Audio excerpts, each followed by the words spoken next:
Hi everyone, welcome back to my channel, Conquer College Admissions. Today I have a very special episode for you. I am collaborating with May, who is also a YouTuber, and on her channel she talks about how she got accepted into Brown University, her college admissions journey, and now all about her life there. It's really amazing, fun, authentic. I love it. So, in this collaboration, what we're gonna do is I have a couple of questions for May, how she got into Brown, how she likes it there, all of those questions. So, she's gonna be answering all of the questions inside my channel. And if you go over to May's YouTube channel, I will be answering questions all about Harvard and graduate school. And so, this is going to be a very informative and personal collaboration talking all about Brown and Harvard. So I'm really excited for you to watch this one, and let's go ahead and get started. My first question for you is, when did you start on the college admissions process? I started the college application process in my junior year summer. So what I did over that period of time was mainly reflect on what I wanted to write my personal statement about. It's a huge, monumental task to really be able to distill yourself in 650 words. So it's a very critical part of your application that really you should start thinking about in your junior year summer. But I personally don't think you need to start thinking about the application process too much any earlier than that. It's sort of unnecessarily stress-inducing. I think that summer really should just be used for brainstorming, writing possible drafts of your personal statement, and also planning out your college list, as well as what you want to do for your early action or early decision plan. You decided to go to Brown, and was Brown your dream college? I really hate using the term dream college because it sets up a lot of expectations for a school that you really barely know about because you haven't actually attended. But at the time, I would say, yes, Brown was my dream school in the sense that after visiting and speaking to alumni at various schools, Brown was the only university that I truly in my heart cared about, whether I got accepted or rejected. So I guess that transitions into what made me interested or what made me decide to go to Brown ultimately. And I would say the major selling point would have to be the academic philosophy. I'm someone who really loves both STEM and the humanities, and being pre-med, I wouldn't have as much freedom in terms of what I get to study at other universities. So at Brown, I do have pre-med requirements I have to fulfill, and as well as my concentration or major requirements. I'm studying public health, by the way. So in that sense, I already have this framework or structure to my classes. But in addition to that, I have the flexibility of the other two-ish slots in which I can take pretty much whatever I want. There are so many really interesting courses that I truly would not have been able to explore at probably any other university that I applied to. So what I've been doing with that freedom is taking courses like poetry, science and social controversy. I plan on taking courses in bioethics, in art, and RISD's just down the hill. So there's really a lot of options to expand your world perspective, I guess, at Brown, and having holistic education was really important to me. In addition, I think the student culture here is very distinct. There's community in the sense that you will find a group of people that share the same beliefs as you, even if it's a difficult process. Our student body is so diverse, and I guess there are pros and cons to that, where it feels like no one is the exact same as you, but at the same time, there are guaranteed to be people that you will click with. And it's a really supportive, collaborative environment, and I know that college admissions people say that like every school is collaborative, but truly at Brown, even in like organic chemistry, which is historically known to be a very competitive pre-med class, students are more than willing to form study groups and to really share resources with each other, and I think that's so great. So ultimately, the student culture, the academic philosophy, and being the architect of your own education, as well as the opportunities I have to do research and have a more intimate relationship with both professors and research, like principal investigators, is really a great opportunity because I know that can be super, super competitive and difficult to find at a larger public During university. your college admissions journey, was there something that you are really proud of accomplishing or doing? I would have to say that at the end of the college admissions journey, I feel like I deserved my acceptance and it was something that I personally earned.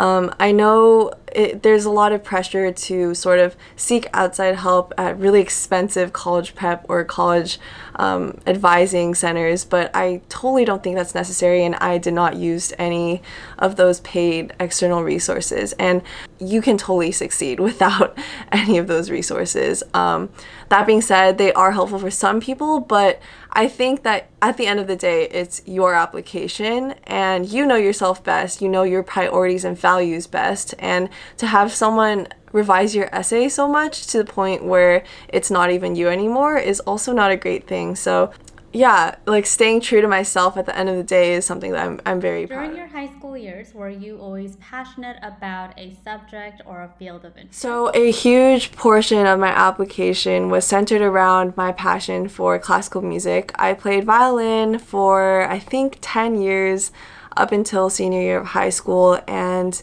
I was involved not only in class but also outside of class. So, I was the concert master of the orchestra. I was really close with my conductor, and he wrote me a recommendation letter.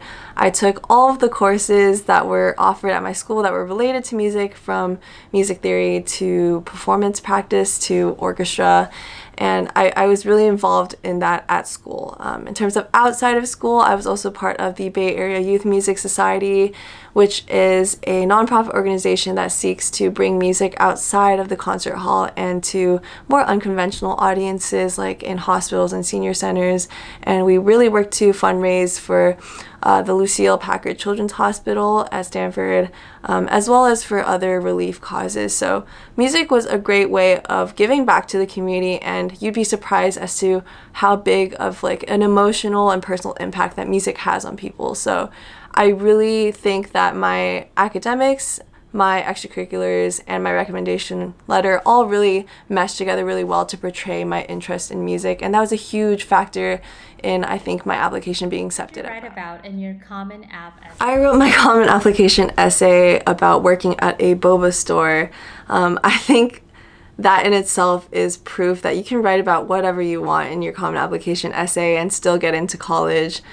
I remember at the time a lot of my friends were doing research internships or working at startups, and I personally thought it was really important to get exposure in a customer service job because a lot of the kids in my area had never worked a minimum wage job, and it was really important for me to do that. So what I ended up doing was connecting my experience working at the boba shop and learning about customer service skills and how to interact with people, and connecting that with my experience as a teacher, a violin teacher for little kids in chamber ensembles, and making music really fun for them.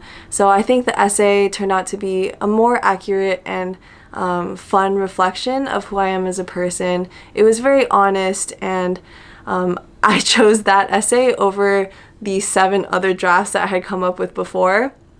Keep in mind, these were 7 different drafts that were like fully fleshed out, different topics. And I chose this one because I think it reflected my personality the best and most truthfully.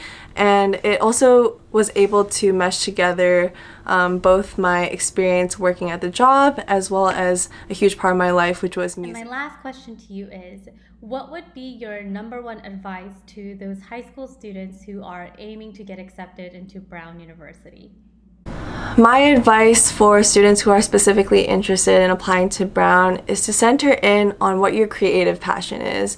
I think that Brown has this reputation of having students who are wacky and quirky and weird, but I think it's more that Brown looks for people who are creative or critical thinkers. And in my situation, I was really involved in music, and I didn't only show that through my essays. I actually had supplemental information like my resume and my awards, but I also sent in a music portfolio as well as an art portfolio, and those components of your application can be really, really important because the actual music department, for example, reviews those supplements. But in terms of demonstrating creativity, you can do that in so many ways, whether it's through your creative writing and your essays or through an extracurricular that you did, like for example, maybe debate or public speaking is your thing, or you like spoken word. There are so many ways to express creativity that are not, the typical arts. You can even code and write about that in a creative manner. So I think what Brown really looks for is people who find creativity and apply creativity to everything that they do. And in terms of more general advice, I would say throughout the application process, you want to be very self-aware of what your values and priorities are, as well as be reflective and think inwards about what you're writing about and why you're writing about it, and what application admissions officers are going to gain from your essays. A lot of people write essays that are very matter-of-fact and very accomplishment-centric, when really I think the values that I enjoy reading most and that application admissions officers gain the most from are essays in which you gain insight into who the person is, what they're passionate about, again, like what their creative outlet is, or how their perspective on the world is different from everyone else's.